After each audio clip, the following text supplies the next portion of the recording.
Bonjour à tous. Aujourd'hui, on va parler de qu'est-ce que c'est que d'être émotionnellement indisponible.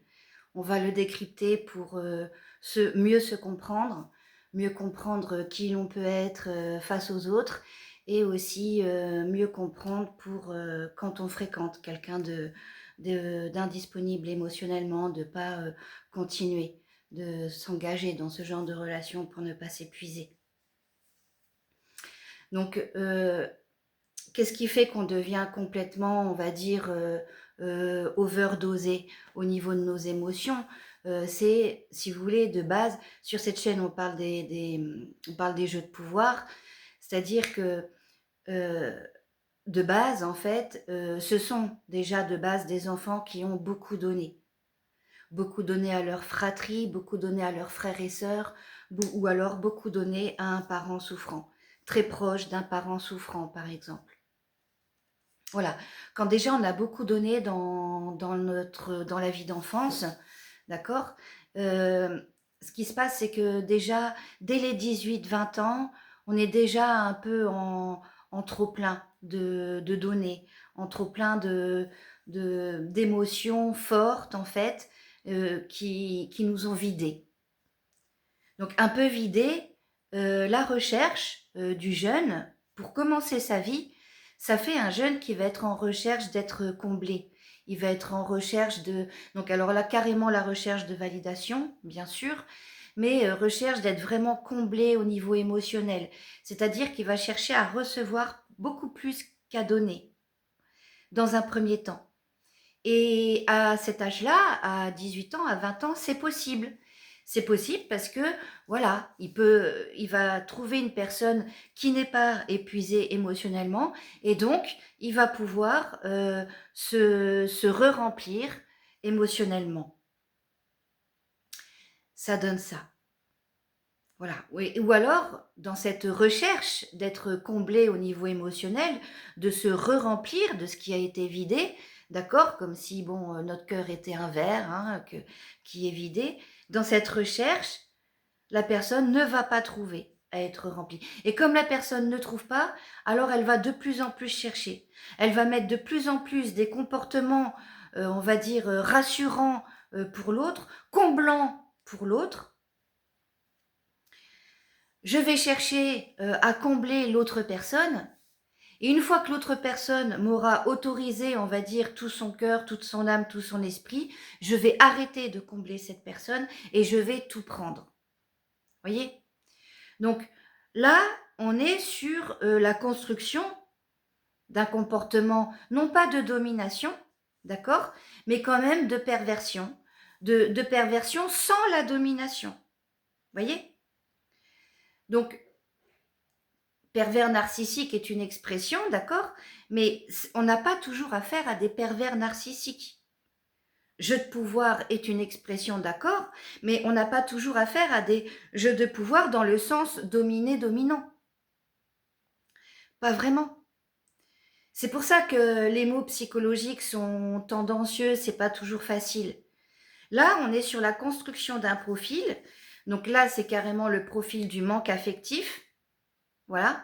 Et le manque affectif ne va pas toujours créer de la dépendance affective, c'est un manque affectif qui va créer un besoin, en fait, un besoin. Et quand on arrive à trouver qui peut nous combler ce besoin, euh, alors on arrête de tout faire pour plaire, on arrête de tout donner, on prend, on prend, on prend, on prend. Voilà. Mais prendre n'est pas forcément une dépendance. C'est tout ça qui est quand même assez léger, assez fin, fin à comprendre. Et là, on va parler justement d'indisponibilité émotionnelle et non pas de dépendance affective. On va quand même essayer de comprendre pour faire la différence entre les deux.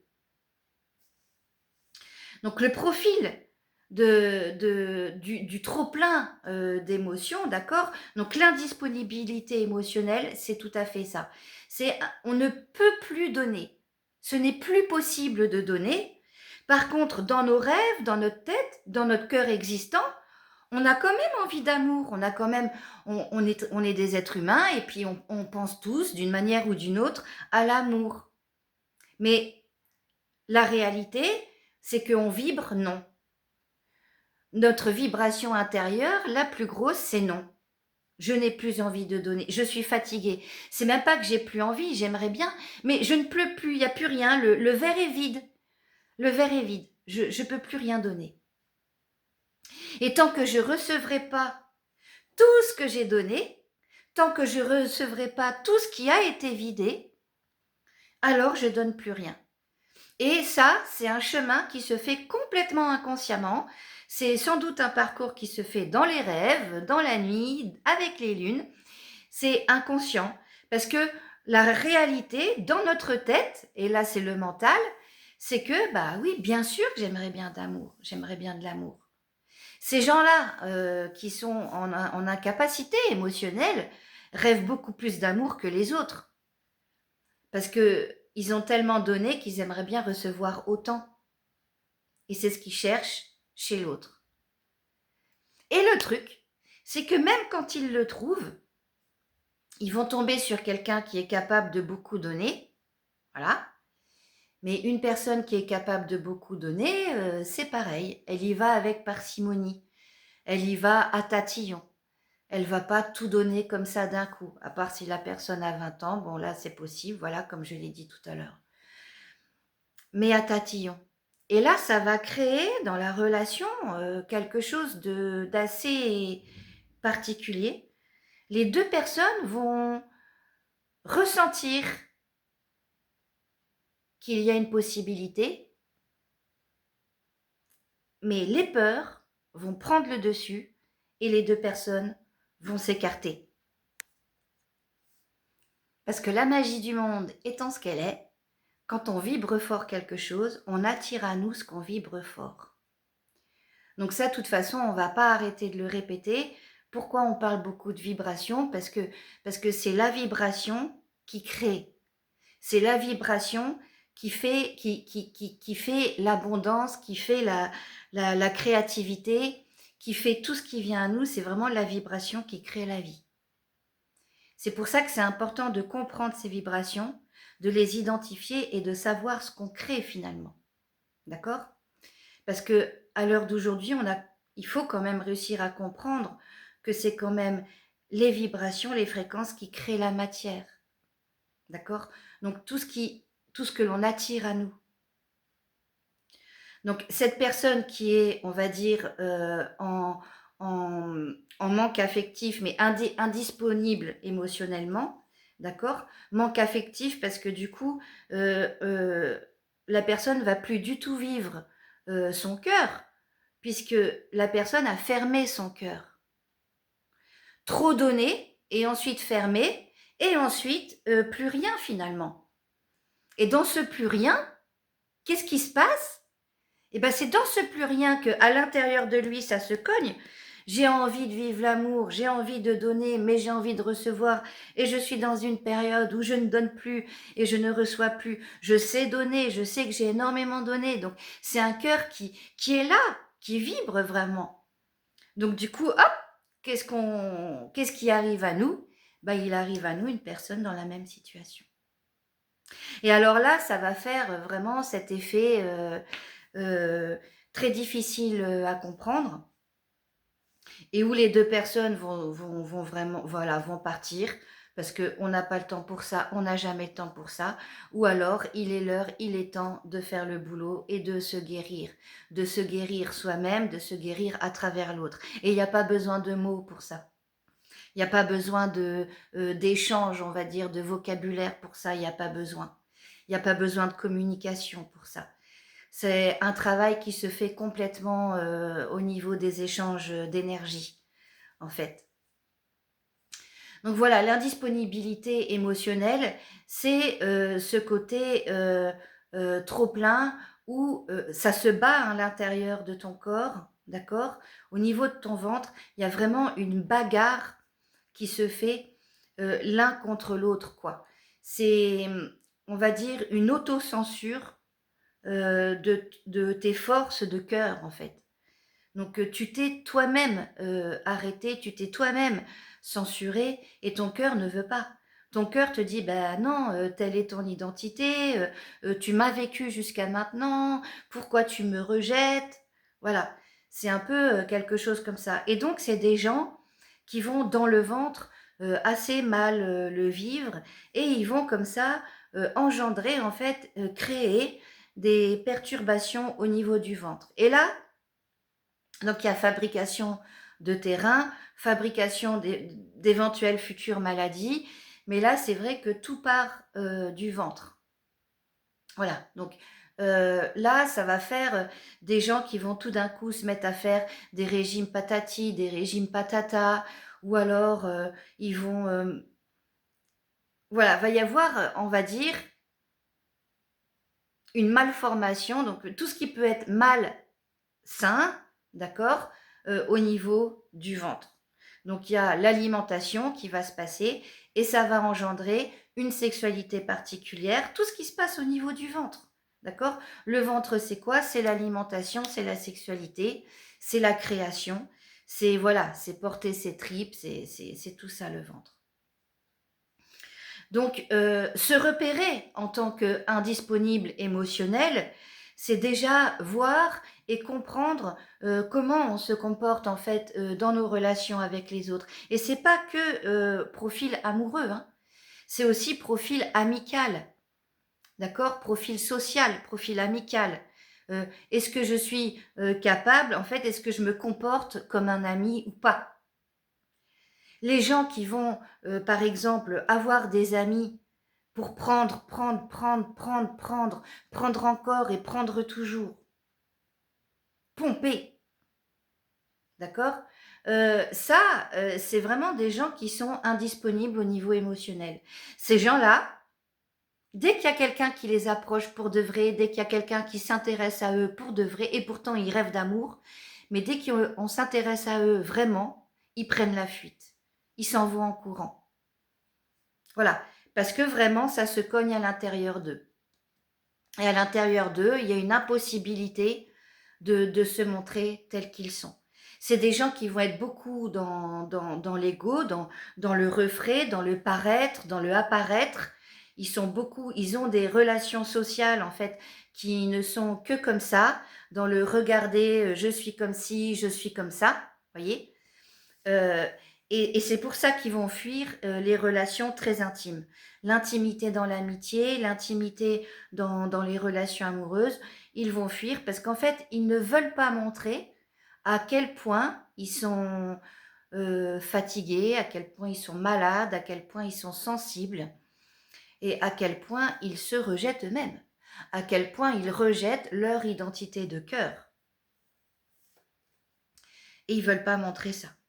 Ils sont guidés par les peurs, guidés par la peur de souffrir comme ils ont souffert avant, guidés par la peur d'être vidés, parce ils ont mis au point des méthodes, ils ont mis au point des actes pour se protéger. Non pas qu'ils arrivent à remplir le verre vide, parce qu'en fait, ils n'y arrivent pas, mais ils ont en tout cas des méthodes pour pas le vider encore plus qu'il est déjà vide.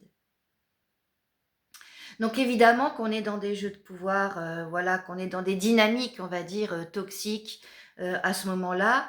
C'est vrai que j'ai pas envie d'employer le terme jeu de pouvoir, effectivement là, plutôt dynamique toxique. Pourquoi? Parce que quand l'on rencontre quelqu'un comme ça, c'est épuisant pour l'autre personne. Donc là, je vais parler de la personne qui rencontre quelqu'un d'indisponible émotionnellement. Quand tu rencontres quelqu'un d'indisponible émotionnellement, c'est très très dur. Pourquoi? Parce que tu vas ressentir énormément d'affection. Tu vas ressentir de l'amour. Tu vas ressentir de l'amitié, si c'est en termes d'amis. Tu vas vraiment ressentir une présence qui se veut vraiment énorme. Et quand tu vas rencontrer quelqu'un d'indisponible émotionnellement, ça fait ça. Au début, ça va te combler. Donc c'est très pervers, oui. C'est pour ça que c'est toxique. Parce que là, c'est vraiment... tu as cette sensation d'être comblé, tu as cette sensation que cette personne, tu vas pouvoir la garder, si c'est dans l'amour, tu vas forcément te dire, bah tiens, là j'ai trouvé un petit amoureux. Ou alors, si c'est dans l'amitié, bah tiens, là j'ai quand même trouvé, voilà, un frérot, quoi. Et, et ça va être comme ça tout le long où toi tu auras tes protections. Et ce plein d'émotions, en fait, cette fausse disponibilité, c'est juste pour faire tomber tes barrières, c'est juste pour faire tomber tes protections. Et une fois que toutes tes barrières et toutes tes protections sont enfin tombées, c'est fini. Cette personne, elle te mange. Elle te mange entièrement parce qu'elle te donne plus rien. Voilà. Et tu vas passer de l'un à l'autre. Donc essaye de repérer ça. Si tu te retrouves avec quelqu'un qui donne beaucoup et puis que tu fais tomber comme ça tes protections, fais bien attention. Fais bien attention. Parce que dans ton langage intérieur et positif, toi tu vas te dire, c'est normal, je pose mes protections, ça veut dire aussi je donne de la confiance. Je pose une protection, je donne une confiance. Je pose une autre protection, je donne une confiance. Attention. Et c'est là où on dit que l'amour est aveugle. Attention, que ça soit dans l'amitié ou dans l'amour, fais bien attention quand ça va vite. Parce que c'est quand ça va vite, comme ça, parce qu'il y a une question de rapidité, si tu veux. On peut dire que ce schéma est un schéma tout à fait acceptable dans des rencontres humaines, et c'est vrai, mais c'est acceptable à long terme, très très très long terme. D'accord? Ça, c'est un processus. Le fait de faire tomber une barrière chez toi, de donner de la confiance, c'est un processus qui doit se faire en 2 ans ou en 3 ans. Enfin, c'est un processus qui doit être dans la longueur. Par contre, si ça se fait très vite, c'est forcément que tu vas tomber dans des choses malsaines derrière pour toi. Tu vas forcément te faire vider, te faire manger tes énergies. C'est quasiment obligatoire. Donc dans ces échanges, il y a donner, d'accord, donner pour entretenir, et il y a recevoir, donner et recevoir, entretenir et profiter. Donner pour entretenir et recevoir pour profiter. Voilà. Donc là, on est dans un mauvais échange humain. Donner pour entretenir et recevoir pour profiter, c'est pas du tout le bon sens. On donne parce que ça nous fait plaisir. On donne ce que l'on voit par rapport à l'autre. C'est pas on donne, par exemple, j'ai du pain, je donne du pain. C'est pas ça, donner. Ça, c'est juste, c'est un partage facile. C'est pas donner, ça. C'est pas un don. C'est pas donner.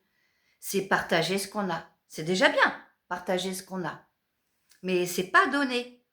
Faut pas mélanger. Recevoir, c'est pareil. Quand on reçoit ce qui est partagé de manière, j'ai du pain, je donne du pain, bah tu reçois du pain, oui, parce que ça te fait plaisir, c'est déjà bien, tu dis merci, d'accord? Mais ça n'a rien à voir. En fait,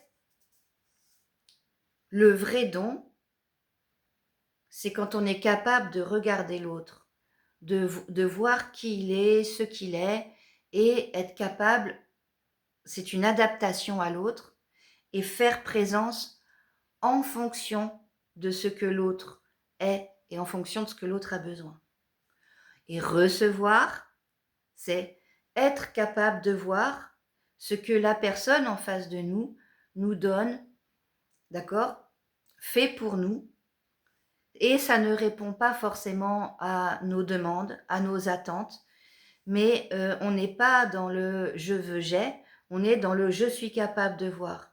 Et je suis capable de voir ce que la personne m'apporte, ce que la personne me donne au quotidien et tous les jours. Et comme je suis capable de le voir, alors je peux aussi le lui rendre. Mais je ne suis pas dans le vocabulaire à dire « Ah bah tiens, au fait, merci pour ça hier. Ah bah tiens, merci. » Hein? Alors les gens qui remercient comme ça, on va dire à l'oral, sont déjà des gens qui sont dans un mental, dans une psychologie, dans une forme de manipulation. Voyez? Parce que sinon les choses se font par les actes. Voilà. Quand on est dans un amour sain, dans un amour inconditionnel, en fait, on n'est pas toujours dans la parole, on est aussi dans l'observation et dans le ressenti au niveau du ventre. L'amour inconditionnel, c'est savoir lier toutes ces choses-là.